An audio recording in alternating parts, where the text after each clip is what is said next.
This is Out Loud and Laughing. What is up, Chosen Fam? Welcome back to another episode of Out Loud and Laughing. Today, we are bringing someone into the studio who's living proof that you can be multi-talented, drop-dead gorgeous, and still have your feet firmly planted on the ground. He is an elite gymnast, a fitness coach, a content creator, and a man who is literally training to represent our community on the global stage. He balances intense athletic discipline with a beautifully authentic online presence that keeps us all motivated and, let's be real, a little bit breathless. Please welcome to the pod the incredible Andrew Chupp. Hey, Andrew. Hello, hello. Thank you so much for having me. What an intro. That was awesome. Listen, We you work. did the work. Yeah, you work, so we have to work harder, you know? Of course. I love it. Andrew, we are so incredibly stoked to have you here. But before we dive into the deep research that we did on you, because we're gays and we know how to stalk, our chosen course. fam is meeting you for the first time. So for anyone who has stumbled across your incredible gymnastics videos or your fitness content, how would you describe who Andrew Chupp is in your own words? What's your elevator pitch on life, Andrew? Ooh, this is good. I should probably have like a better version of this prepared. But I'm Andrew. I'm a queer adult gymnast and content creator and entertainer. And my goal is to increase visibility in adult gymnastics and especially in the queer space. I love that. It's necessary. Agreed. Absolutely.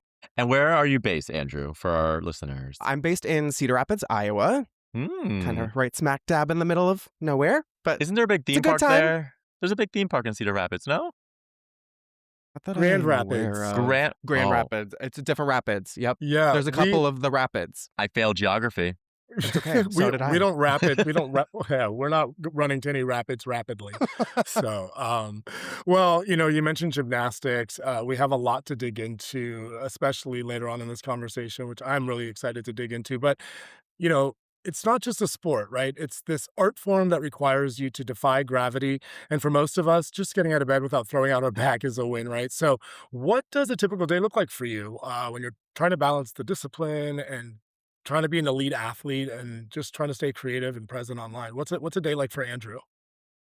Whew, the balance is really hard. Mm. I will take today as an example. So my full-time job is I'm a real estate photographer. So Oh, I guess, should have included that in my elevator pitch. Whoops. Um, during like daytime, I'll be out shooting houses and properties. And then a couple times a week, I will coach gymnastics. I coach like youth gymnastics, ages like 10 to 18. And then, I'll come home and edit whatever video I shot the day before, and then maybe do another photography edit because I also shoot drag queens too. So like that's another photography lane that I live in.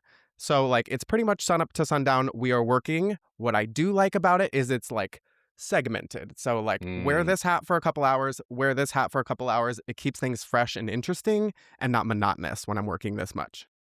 we weren't kidding about multi-talented. Thank you. Yeah, it is a blessing and a curse, I would say. Andrew, I have to ask. So my little guy goes to a ninja warrior class at the gym. And so he's doing this whole thing where some gymnasts are like teachers and they're helping him. How do you keep your cool? I sit there in a room with a bunch of parents watching this happen, Andrew, and I'm like, I give you guys so much credit for the calmness of the chaos that you guys have to exude. Can we walk through Sure. me? Can you walk me through that, please? Sure. So I'm kind of on the lucky side of it where I coach the competitive girls that Okay. like are there for the purpose and are dedicated and they're there 16 hours a week. And Yes. like, so it is a little more manageable than kind of like your 1 hour once a week class, but a lot of personalities. I I mentioned the can age range imagine. that I coach, and a lot of things happen past the age of 10 that, Mm-hmm. personality clashes, and All mostly the it's things. awesome, but there are times where I need to go take a lap and take a breath and then Take come a back. swig. It can be challenging, but I've been doing it for like over 10 years, so it's become a little bit second nature at this point, but got to use the tools in the tool belt to stay calm and to lead by example as we try to do. I feel like that whole scenario can use its own reality show. Like I agree. literally. Yeah. And then staying on that sort of realm, where do you get your creativity from? Like whatever like persuaded you to bring yourself online? Great question. So, I kind of grew up as an artist. Like drawing was the first thing that I ever really did creatively. And then that kind of branched into like singing, dancing, performing. I actually quit gymnastics for a big chunk of time to do all the performing things. Mm. So it's just kind of been infused into me. As far as content creation goes, I just kind of lucked into a couple viral videos.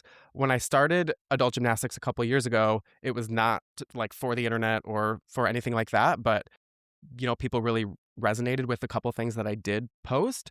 So after a couple things did well in a row, it was kind of like maybe this is something I could explore and look into. And some of the feedback has been so awesome. So I feel like I'm now kind of making a difference in the gymnastic space. So that helps me keep going too, when sometimes I don't feel like being creative that day, but like the mission is like the most important thing. So that kind of propels me through the drier spells.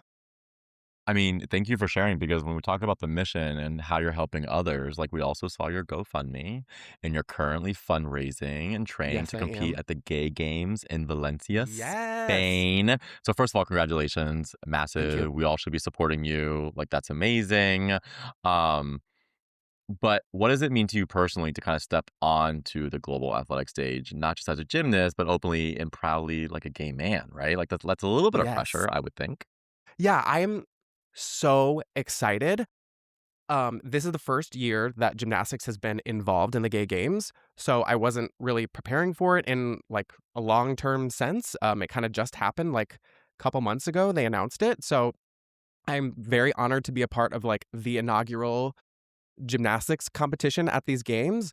I've Hmm. also never been overseas, so I'm very excited for that. And I'm just excited to like step into a little bit bigger stage and show the people what I can do and what I can bring to the sport and hopefully have some great conversations with some people that I otherwise wouldn't get a chance to see.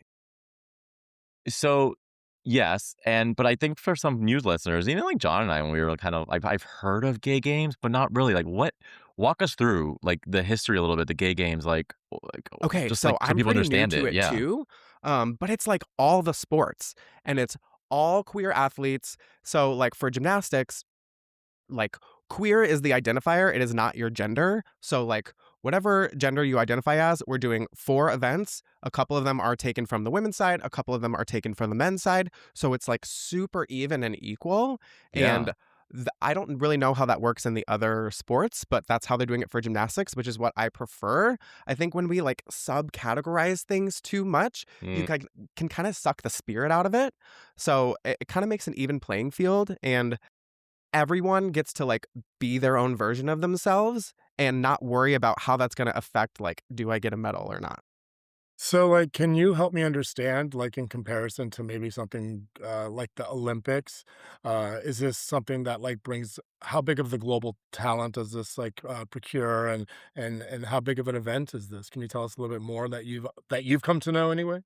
Yeah, it's pretty massive. I think the gymnastics showing is going to be pretty small this year just Mhm. because happens, I believe, once every 4 years. So typically, people that do this regularly have all that time to train and discover it and sign up. So the gymnastic stuff's going to be a little smaller, but it's pretty massive. It's going to be thousands of people. There's an opening ceremonies, a closing ceremonies. I'm going to be there for like 10 days doing this whole experience. And it's pretty massive. I really hadn't heard much about it before becoming involved either, but, like, the more I'm learning and the more people I'm talking to, like, this is so important to people, and I don't think I'll realize quite how exciting and important it is to me until it's over, like, until I get there and I see everyone and I experience the whole thing. So, it's it's huge, it's massive, it's so exciting. I mean, I have a little bit of a side question too, because you can imagine you're putting a ton of gay people in Valencia, Spain, Andrew. Like, is Grinder gonna shut down? Probably, honestly, probably. I'm sure. Yeah, it's like crazy things are going to happen when we compact all the queers together, which I'm here for. You're gonna be building content and competing in a sport, you know? Yes, absolutely. The headline's gonna read, "Andrew and Grinder do flips in Valencia, Spain." It's gonna be Right. great. I love this. I mean, I had another question too, Andrew. Like, how hard is it to kinda get into what you do and kinda qualify? Right? Like, what Okay. did you have to do? Nothing. I had to register. That's how easy it was. I Go do not know. That was not like a sexy version of that answer. I'm sorry. But No, Eventbrite, love it. yeah, I don't know for the other sports if there's a qualification procedure. I would imagine that getting people there is priority one. And so, like, I would assume that they're not trying to put a bunch of barriers to entry because the Mm, goal is to just have us all together and have it be as big as it can. So the more people you exclude from that, I think the less prestigious it is. I don't know. Like, to me, it's about like the community building and gathering rather than like we need the top 1% of the athletes to be in this thing. That's really great to understand. Brian, do you want to go next year maybe? Like we can start practicing now. I don't know. We can like balance cups or we could do the something. pod, We could do the pod. We'll do the pod from Valencia or wherever There they're you hosting go. Yeah, next do like a year. live pod. I love that. you Oh, know? well, we'll put it on our calendar, Brian. You have to mark Yeah. that one. But speaking of the stuff that you create and showing us all of the grueling things that it takes to be the elite gymnast that you are, there's another side to you online. I like to think of it as more of like a curated side. You do transitions, you showcase some fashions, and you show that softer side of the more personal side. Do you find that like content creation gives you a creative release that sports can't provide? We talked about this a little bit earlier about your creativity, or do you just find that simply they just feed into each other? I think they have there's a Venn diagram, right? Like they meet Mhm. in the middle a little bit, but they definitely both give me separate things. I feel like my cup would be a little bit empty without the like physical activity side, and it would also be empty without the creativity side. So there's definitely room, especially in gymnastics, for like creative opportunities. Like, what's my floor routine going to be? What choreography am I going to do? And those things. But to me, like they need to both exist together to make me the complete version of myself. Thank you for the visual. I mean, someone who has gay DHD, like that's really helpful. So Venn diagrams, much appreciated. Thank you. Of course, yes. Yeah. Happy to be helpful. I love it. Andrew, when did you get into like content creation? Like, did you just one day just pick up a camera and you're like, I'm just gonna start? Because like John and I have been in this for a little bit, and it's a lot of work, right? Like you talk about, yeah, I get home and just edit my video from yesterday, but it's more than that. You know Yeah. that. It Like is it's Yeah. so thumbnails, it's much work. descriptions, it's Yes. And I let's talk just about that. expanded into YouTube now, which is like a whole other thing. And like learning the analytics of that. I honestly, if I knew that it was going to be this all consuming, I don't know if I would have done it on purpose. Um, but I truly think it is such a blessing, especially because of the amount of people that I've been able to reach. But really, it just started with, hey, I'm competing for this thing. Friend that's with me, will you film my routines? Because it would be nice to like show my friends and family what I'm doing. So after a couple of those things kind of blew up, I was like, what are people interested in? So I did a lot of like Instagram story polls on like, what do you guys care about? Like, what do you want to see? And so then I started some training vlogs and just kind of filming everything that I do in the gym and kind of finding narratives that are entertaining and exciting or helpful. I'd really try to show the good, bad, and the ugly of, athletics and gymnastics, especially. There's all of those things in there. So yeah, I guess that's what I would say. Yeah.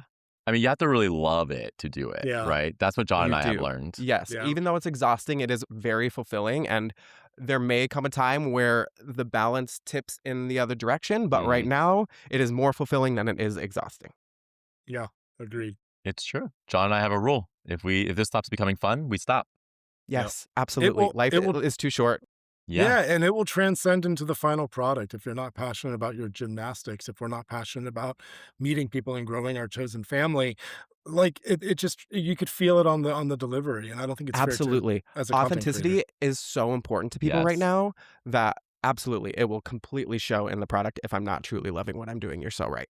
Agreed. Side note, Brian and Andrew, I just read this really interesting article on LinkedIn about sort of like this retribution with AI, and like what we're going to start seeing is the power of brands. And I think it's like this idea around authenticity and reaching an Mhm. audience. Yeah. Like people are going to want that touch point at some point, because once everybody starts using AI and everyone's generating results, it's like, okay, we all know what this thing can do. I want real. I want real. I want Yeah. real.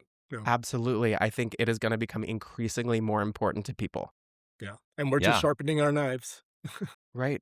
Listen, and speaking of real, Andrew, okay, so you work closely with clients, as a coach and a trainer, but obviously we're still in the gay community, and fitness culture can actually be real intimidating, and actually in some ways kind of toxic. So Totally. I actually wanted to ask a little bit about your philosophy when it comes to helping people build their bodies, but also protecting mental health and confidence. You mentioned you're working with 10 to 18, which is like such a sweet spot to either really accelerate or damage. You're Um, so you right. know, these minds. So like how do you approach that? That's a lot more than just gymnastics. It's a big It is responsibility. it is the most important thing to me that Mm, I protect the entire child and I build up the entire child. Your worth yeah. as a person does not depend on how many cartwheels you can do or if you can stay on the beam at the meet. You know, this is a philosophy that I've developed as I've done this. Like I said, I've been doing it for over 10 years now. And in the beginning, it was very skills based, like, because I had to get my knowledge as a coach. Like, what the heck am I teaching? How do I do it? Give me the continuing education. But the more that I do it, the more the like whole person matters the most. I have gymnastics trauma. Most people that grew up when I did or before do. And my goal is to minimize the amount of trauma that I can give these kids and show them Yeah. that there is a way to have high expectations on them and to meet those expectations, but still protect them and care about them as people first. Yeah. It's the Well, 'cause most important thing. I think and I'm glad you're there's such a focus there because I feel like some people rather just focus on like get to the Olympics no matter what it takes. Totally. And we see a lot of stereotypes when it comes to gymnasts and even like ballerinas and stuff around eating. Yeah. Right, and Oh, I'm yeah. sure, like, that's a big part of it too, is making sure, like, yes, you need a good fit body, but not eating is not gonna get you there. Yeah. Something that one of my coworkers used to say is like, make sure you're like fueling your body and then go eat your cookie. You know what I mean? Yeah. Like, you go do both of the things. Yeah, Obviously, like, we want you to be fueled and hydrated and all those things so your body can perform the best that it can. sure. But they're kids. Go eat your freaking cookie, man. Like, it doesn't have to be all or nothing. And those behaviors, when they are learned at that age, those like negative body behaviors, they will last a lifetime if you don't take care of it. So it's really important to me as someone that suffers from a disordered relationship with food. That is super important to me that I do not pass along to anybody else. Andrew, I'm just really impressed by the integrity that you bring to your role. Whoever stands before you and working on their craft, I'm sure are very lucky individuals. As someone who like was a pianist growing up and I created a relationship with my teacher for nearly 2 decades, it's very important to build that trust. It really encourages confidence. So thank you, by the way, first of all. Thank you Wanted for to saying throw that. Yeah, I wanted to throw you those flowers. And then secondly, I was just curious, right? So you've got Valencia coming up and, you have sort of your day to day. What else are you looking forward to this year? What's going on in Andrew's year and Mm, what's coming down the pipeline? Great question. I am always thinking a couple steps ahead. I am very growth minded right now in terms of my platforms and everything. And I am also like expansion minded right now. Content creation is great, but I'll be honest, I do have goals beyond that. I definitely want to get into a entertainment in a broader sense. So I'm looking at sort of what steps I will need to take, where I might need to live, mhm. how to get in touch with the right pair of eyes to see what I'm capable of doing. I feel a little accidentally pigeonholed into gymnastics niche just because like that's kind of what blew up on the internet and that's what people know me for now, but there is so much more to me. So I'm trying to find a way to still care about gymnastics and all of those things and grow that while also expanding what I'm able to do, even though the algorithm doesn't really like when you break out of your niche, but I'm trying anyway. That's amazing. Best of luck. You're killing it right now in terms of sending out that juju because you're here, right? Like the universe is answering your calls. So congrats. Absolutely. Yeah. Nicely done. Andrew, okay, it's super nice to go down these rabbit holes, but it's time to indoctrinate you into our secret, sacred Getsy. We got to see how you operate under Of this course. pressure. And you've seen the game Let's before. You do it. told us yeah, you told us before that you've heard the game, so you know the rules. Yes. I Okay. know the rules. No overthinking. It's time to strip away all the gymnastic chalk for a second. Let's enter the danger zone. Chosen fam, welcome to, drumroll, this or that, the tumbled and toned edition. It's time for another round of this or that, the unhinged get to know you game. Ooh, I love that. This is going to be really fun. Okay, so I'm going to kick it off, and the first one is something directly from one of your watch along videos. Would you prefer an easy dismount or a hard dismount? Ooh. Okay, I'm going to tweak the question slightly. Do Sorry it. to break the rules No, already I on love question it. one. He's I would say flexible. that's right. I would say harder dismount, easier mount. Okay. Get on the beam or get on the whatever. Don't Okay. risk it there. Your dismount's the last thing you're doing. It's okay to put a little bit of risk there as long as everything else has gone well along the way, is what I would say. What if you know you're really bad at dismounts? Oh, then we're doing the easy one and we will find Right. the difficulty somewhere else, friend. Okay. Like you see these people like not land it and fall over. I love it. right. Yeah. And I'm not Gosh. trying to, I've already fallen on my butt in front of like now millions of eyes. So not trying to really do that again. Fair. Okay, moving away from gymnastics and put on the gay hat, Andrew, although you never took it off. Scruff or no scruff? Scruff, but not exclusively. But Mm, yeah, have the scruff. Love it. I have a little bit. It's, mhm. half filled in with makeup, but it's there. Whatever. It's cute. It's cute. Okay. Early morning training or late night workout sesh? Early morning training, reluctantly. Because I am not the Reluctantly. world's biggest morning person, but it is easier to like get that done and Mhm. then do the rest of your day. Every day is different for me, so I can't always do that. I really just have to squeeze it in where I can. And do I go to the gym or do I go to Planet Fitness or do I do it at home? Like whatever that allows. But I would say early morning. I That would agree. be me too. That would be my tip to anybody trying to get into fitness. In the morning, you are just so groggy and tired. Disassociate, get in the gym, get it done, and move on with your day. Absolutely. That way you're not dreading it the whole day. And I will find 10,000 excuses to not go to the gym that day. So do it in the morning before you have any excuses. I've been 10,000%. doing 4:30 a.m. every day going to the gym. And I do it, it's early, but I just don't like people. And at the gym, it's just empty. Fair. I get it. If I had the self-discipline to get up and like I, work I out that early, die. more power to you, friend. The gym I opens love at that. 4, so I am all in. Okay, That's crazy. pushing through the pain or knowing when to rest? Knowing when to rest, especially as an adult. I am not made of rubber bands anymore. And Nope.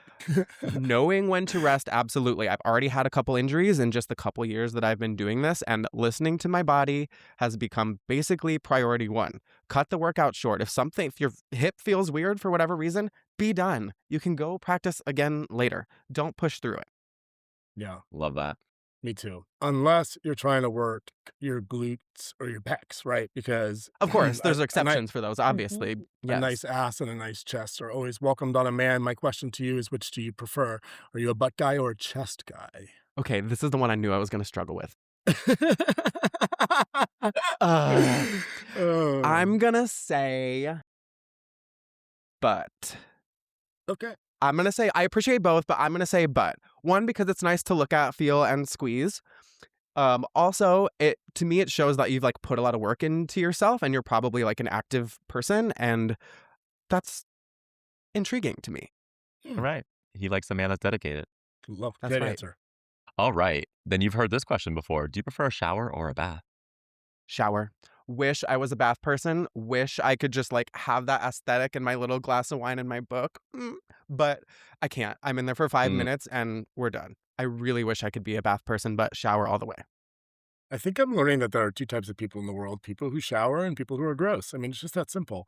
No, John, I think it's people that shower and people that judge people that take baths. And they're the same people.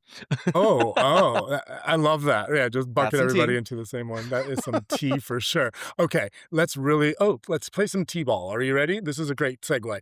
Yes. So you are a very sporty man, we can see, but when you're not playing gymnastics, when you're not doing gymnastics, and you're wanting to play a great game of baseball, are you pitching in that game or are you catching in that game? This is such a lame answer to this, but I'm catching because, like, my shoulder could not do that over and over. So, Fair enough. We love That's it. not lame. You know your It's strengths. you yep, know your exactly. strengths. Yeah. You know, some people can't throw a ball. I I get can't it. even Right. yeah, I couldn't throw one off my back Oh, either. yeah, also that. Like, Yeah. not a throwy person. I'm also not really a catchy person either. So, I don't know. Touché. Well done. A part of me likes to be a Uh, fan. Get some good food and just, watch. Absolutely. Yeah. Support them. Yep. It could be Support a 'em. spectator sport, yeah. Sometimes I'm Totally. just only a fan. Okay.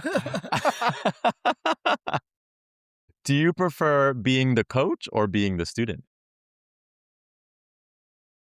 Great question. Okay. I don't really get to be a student anymore. Like, I don't really have a personal coach. Like, I'm in the gym training literally by myself. So I would have to say coach. I think being able to affect now probably in the thousands of kids that I've worked with trumps everything. Mm-hmm. Beautiful. Speaking of those thousands of children that you've been able to inspire, are you more concerned with transforming your client's body or their confidence? With their confidence, absolutely. Like, I want your body to be able to do what our mutual goal is. In my case, it's gymnastics. So if you have goals to get to level 10, I will help your body physically try and get there. But you're not going to get there without the confidence anyway. So I think that piece is more important and it's harder to do. It's crucial. I agree. That's where the real work is. Yep. Totally. Okay, last one, Andrew. Do you prefer being a role model for queer kids or competing on the global stage? Ooh, role model for sure. Absolutely. The competing on the global stage is going to be cherry on top of everything, but it has completely transformed my life having the feedback that I've gotten and the lives that I've been able to touch. So that all the way. I love it. Well, Andrew, you survived the hot seat, and honestly, you crushed it, which we knew. Thank you so much for coming on to the pod, sharing your journey with us, and being such an inspiring addition to our chosen fam. You're stuck with us now, Andrew. You Perfect. Nowhere else absolutely I'd rather be. are. Oh, well, welcome to the Chosen Fam. And we are all backing you on your journey to Spain, Andrew. And to the rest of our Chosen Fam listening out there, if you want to support an incredible queer athlete making waves globally, go check out his GoFundMe and social media links. Andrew, where can everybody find you online to follow the journey and go to the games with you, essentially? I am Andrew Chupp on like all the platforms. On a couple of them, TikTok and YouTube, there's an underscore there, but search Andrew Chupp and you'll find me. Perfect. Well, chosen fam, thank you for listening to another amazing episode. Remember to stay out loud, stay laughing, and support our community. We love you. We mean it. Bye. This was Out Loud and Laughing. We're available everywhere you get your podcasts: Spotify, Apple, YouTube, iHeart, or wherever.